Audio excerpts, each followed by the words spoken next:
रहमान इश्क रमज़ान में खुश आमदीद नाजरीन। अब वो सेगमेंट का वक्त है जिसके लिए आप इंतज़ार करते हैं, और रमज़ान में हम अपने सेहत के बारे में बहुत ही फ़िक्रमंद होते हैं। वैसे तो पूरे साल होना चाहिए, लेकिन रमज़ान में हम ज़रा ज़्यादा इस पे फोकस करते हैं। तो चलते हैं अपने सेगमेंट रमज़ान और सेहत की तरफ।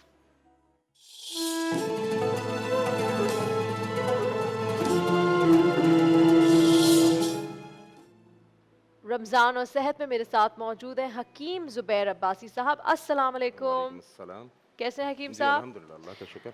आप तो अल्लाह का शुक्र ठीक हैं, और हमारी दुआ है कि आप अच्छे रहें। लेकिन आमीन। बहुत सारे लोग हैं जिनको गुर्दों की प्रॉब्लम होती है। आज हम गुर्दों के ऊपर बात करना चाहते हैं, बिकॉज़ बहुत से लोगों ने हम तक ये बात पहुंचाई है कि वो गुर्दों के तिब में क्या इलाज है गुर्दों के अमराज का। तो मैं वन बाय वन आपसे पूछूंगी।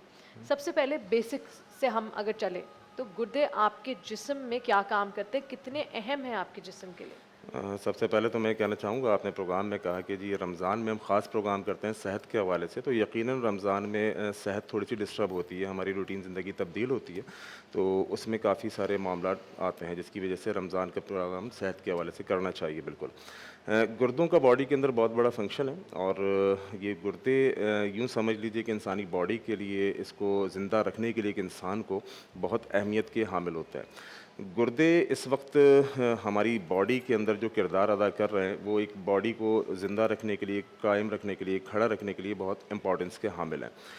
गुर्दों की बात करने से पहले मैं चाहूँगा कि मैं ये बताना चाहता हूँ कि गुर्दे ख़राबी की तरफ क्यों जाते हैं, इस पे मुख्तसर सी एक रोशनी में डालना चाहूँगा। सेहत और तिब के उसूलों को जब हम सामने रखते हैं, तो उसके अंदर एक चीज़ आती है मट्टी के बर्तनों का इस्तेमाल, जो कि अब बिल्कुल ख़त्म हो चुका है। जबकि तिब के अंदर, यानी तिब नबी सल्लल्लाहु अलैहि वसल्लम के मुताले से मालूम चलता है कि इस मट्टी के बर्तन की अहमियत बहुत ज़्यादा है, जो कि सिर्फ गुर्दे के लिए ज़रूरी नहीं, पूरी बॉडी के लिए बहुत ज़रूरी होती है। अच्छा। गुर्दे के अमूमन मसाइल जन्म ही इसलिए ले रहे हैं कि हम ये स्टील के बर्तन, सिल्वर के बर्तन, इसी तरीके से हम जो है वो प्लास्टिक के बर्तनों की तरफ आ चुके हैं। ये गुर्दों के फंक्शंस को बहुत ज़्यादा मुतासर करते हैं। देखें, इंसान की बॉडी बनी है, अल्लाह रब्बुल आलमीन ने मट्टी से हमको बिल्कुल, तख्लीक किया है, और इस बिल्कुल। बॉडी ने शामिल होना है मट्टी के अंदर, यानी हम मट्टी से बने और मट्टी में मिल जाएंगे। तो मट्टी की इस बॉडी के लिए बहुत ज़्यादा अहमियत की ज़रूरत होती है। तो गुर्दों को अगर आप सेव रखना चाहते हैं, तो इसके लिए बहुत अहम चीज़ है कि आप मट्टी के बर्तन में इस्तेमाल कीजिए, मट्टी के बर्तन में खाना बनाएं, मट्टी के बर्तन को पानी के लिए इस्तेमाल कीजिए। अगर कोई शख्स गुर्दों के मसलों के अंदर मुब्तला हो चुका है, और उसको महसूस होता है कि मेरी निज़ाम बहुत ख़राब हो चुका है, तो उसके लिए फिर 3 चीज़ों को तिब के अंदर बताया गया है। एक चीज़ तो ये है कि गुर्दों का इन्फेक्शन या दर्द वगैरह जो अमूमी तौर पे होता है। दूसरा चीज़ ये है कि पेशेंट डायलिसिस की तरफ जाता है गुर्दों की ख़राबी की तरफ वजह से, और इसी में फिर हम क्रिएटिनिन को भी शामिल कर सकते हैं। तीसरी सबब गुर्दों के अंदर जो बनता है वो होता है पथरी का। ये अमूमी सबसे ये तो ज़्यादा बहुत आम ही जो कॉमन है जी, ना? सबसे ज़्यादा जो आम मर्ज़ है। तो इन तीनों पे चूँकि प्रोग्राम के अंदर वक्त बहुत कम होता है, मैं चाहूँगा कि इन तीनों के ऊपर मैं मुख्तसर रोशनी बिल्कुल, डालते हुए इसका बिल्कुल। नुस्खा बताता चलूँ। सबसे पहले अगर इन्फेक्शन या दर्द के हवाले से बात कर लें, और ये इन्फेक्शन और दर्द के लिए अमूमन हम क्या लेते हैं, पेन किलर्स लेते हैं, ठीक ऐसा है, ही है। जो दर्द उनका की भी इफ़ेक्ट अद्वियात हैं होता है। वो हम लेते हैं। तो ये तो मेडिकल साइंस भी इस बात को तस्लीम करती है और मानती है कि गुर्दों के लिए बहुत ज़्यादा ख़तरनाक होती है। गुर्दों के लिए अगर आपको लगता है कि कोई पेन हो रहा है, कोई इन्फेक्शन है, तो एक बूटी आती है नाखूना, इसको जो है वो 50 ग्राम आपने पीस लेना है। पीसने के बाद इसको जो है वो पुड़िया में रख लें, या जैसे भी इसकी 9 खुराकें आपने बना लेनी है 50 ग्राम नाखूना की। इसको आपने महफूज़ कर लेना है। महफूज़ करने के बाद आपने जो है वो 2 लीटर पानी लेना है। 2 लीटर पानी के अंदर एक पुड़िया जो हमने बनाई है उसको उसमें शामिल कर लेना है, और उसमें थोड़ा सा लेमन ऐड करने के बाद सुबह शाम आप इसको इस्तेमाल करें। आपके जो जितने भी इन्फेक्शन गुर्दे के हैं, या जितने भी आपका पेन है, पेन किलर से बेहतर आप इस नुस्खे पे अमल करें, आपका इंशाल्लाह पेन ख़त्म हो जाएगा। दूसरे दर्जे में अगर हम आते हैं डायलिसिस या फिर क्रिएटिनिन का जो हमारा बढ़ना होता है उसके ऊपर, उसके लिए अल्लाह रब्बुल आलमीन ने बहुत अच्छा एक सिस्टम बनाया है जो हमारी घरेलू खुराक के अंदर इलाज बिल ग़िज़ा के ज़रिए, वो है कलौंजी, और वो है मेथी दाना। मेथी दाना, हम शायद इसकी कलौंजी की तो इम्पोर्टेंस शायद हमें थोड़ी पता है कि बिल्कुल। अल्लाह के नबी सल्लल्लाहु अलैहि वसल्लम ने फरमाया कि मौत के अलावा हर मर्ज़ की शिफा कलौंजी में है। मेथी दाने से हम नावाकिफ़ हैं। मेथी दाना, अल्लाह के नबी सल्लल्लाहु अलैहि वसल्लम ने फरमाया कि अगर इसकी इंपॉर्टेंस, इसकी अहमियत का तुम्हें मालूम चल जाए, तो सोने के एवज़ तुम मेथी दाने को ख़रीद के इस्तेमाल करो, इतनी ज़्यादा तेब के अंदर इसकी अहमियत है। तो 100 ग्राम मेथी दाना ले लीजिए, 100 ग्राम आप कलौंजी ले लीजिए, इन दोनों को मिक्स करने के बाद इसको महफूज कर लीजिए, और اور دار چینی اور ادرک کا قہوہ بنا لیجئے. قہوہ بنا کے اس کے اندر آپ جو ہے وہ 3 چمچ اس کے ڈالیے, جو آپ نے مکس کیا دار چینی اس کو, میتھی دانے کو اور کلونجی کو.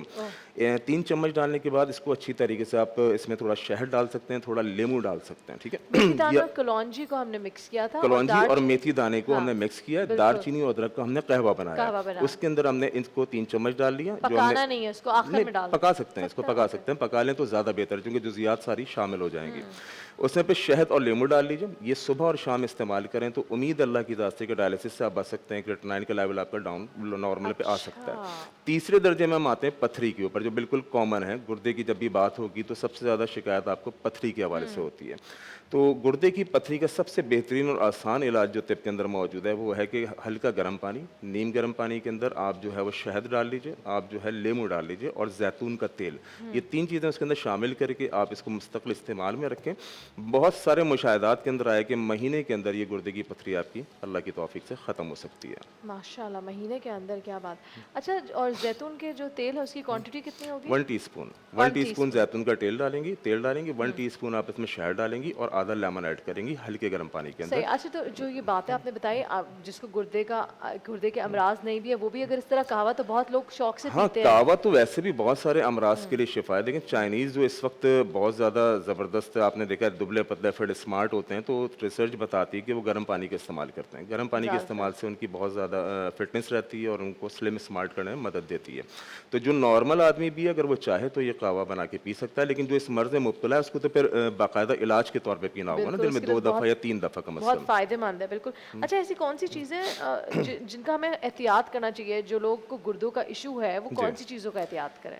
سب سے پہلے تو وہ جو ادویات ہیں, پین کلرز وغیرہ, اینٹی بائیوٹک, فضول کے اندر کوئی بھی کسی قسم کی دوا نہ لیں, چونکہ یہ دوائیں آپ کے بہرحال گردوں پہ افیکٹ کرتی ہیں اور اسی طرح جسم کے بعض حصوں کے اندر سائڈ افیکٹس کے موجود ہوتے ہیں. تو فضول دوائیں لینے کی عادت کو تو بالکل چھوڑ دیجیے, کوشش کریں علاج بالغذا کی طرف آئیں. دوسرا, یہ سافٹ ڈرنکس بہت زیادہ اس ٹائم کامن ہو چکی ہے, میرے بچے اور آپ کے بچے, ہم سب جو ہے اس کے شکار ہو چکے ہیں, تو یہ ایک بہت بڑا سبب بنتی ہے. تیسری چیز جس کو ہم شاید گردوں کے حوالے سے سمجھتے ہی نہیں کہ اس کا بھی کوئی رول ہے, اس میں چائے اور کافی داخل ہے. تو چائے اور کافی اس کو بھی استعمال کم سے کم کریں, اور بہت اچھا ہے کہ اس کو چھوڑ دیں اور گرین ٹی کی طرف آپ آ جائیں. اسی طرح بہت ساری ایسی بازار کے اندر چیزیں موجود ہیں جن کے استعمال سے آپ کو گردوں کی تکلیف ہوتی ہیں, تو بہرحال ان چیزوں سے جو. اچھا حکیم صاحب, یہ بھی کہتے ہیں کہ پانی پینا چاہیے گردوں کے لیے, لیکن زیادہ پانی بھی نہ پیو, یہ بات صحیح ہے؟ زیادتی کسی بھی چیز کے نقصان دہ, کسی بھی چیز کی زیادتی وہ نقصان دہ. پانی ایک انسان کو نارملی 4 لیٹر 3 لیٹر تو پینا چاہیے. اب رمضان کے جو دن آ رہے ہیں, رمضان اور صحت, آپ نے کہا کہ رمضان میں ہم خصوصی طور پہ صحت کی بات کرتے ہیں, تو رمضان میں لازمی بعض لوگوں کو پیاس نہیں لگتی ہے, یہ ان کا قدرتی ایک معاملہ ہے کہ ان کو پیاس نہیں لگتی ہے. مجھے نہیں لگتا. ہاں, تو یہ تو زبردستی پینا پڑے گا, ایک میڈیسن سمجھ کے. اگر آپ میڈیسن سمجھ کے پانی کو پیتی ہیں کہ میرے لیے ضروری ہے, میرے گردے کے لیے ضروری ہے, میری باڈی کے لیے بہت لازمی چیز ہے, تو 2 سے 3 لیٹر 4 لیٹر پانی ایک بندے کو پینا چاہیے. زیادتی کسی بھی چیز کی نقصان دہ, بہرحال زیادتی سے بچیے. ہاں, بیکاز کچھ لوگ, کیونکہ جب آپ جم وغیرہ بھی جاتے ہیں تو آپ کا ٹرینر بھی کہتا ہے پانی پیے زیادہ سے زیادہ, تو کچھ لوگ اوور ہی 7 لیٹر تک زیادہ پانی پئیں گے, یہ پھر نقصان دہ ہوتی ہے. ابھی میرے ایک دوست کو ایشو بنا, وہ مجھے ابھی میرے خیال کل یا پرسوں کی بات ہے, ہم ڈرائیو پہ تھے, انہوں نے بتایا کہ گرین ٹی کا انہوں نے شوق اپنایا. میں نے کہا بہت اچھی بات ہے, لیکن کہہ رہے ہیں گرین ٹی میں نے اس حد تک پی کہ اب اندر آنتیں سوکھنا شروع ہو گئی ہیں, تو زیادتی کسی بھی چیز کی نقصان دہ ہے. بہت بہت شکریہ حکیم صاحب. اور یہاں وقت ہوا ایک چھوٹی سی بریک کا, بریک کے بعد ہم واپس حاضر ہوں گے. دیکھتے رہیے نور الرحمان عشق رمضان.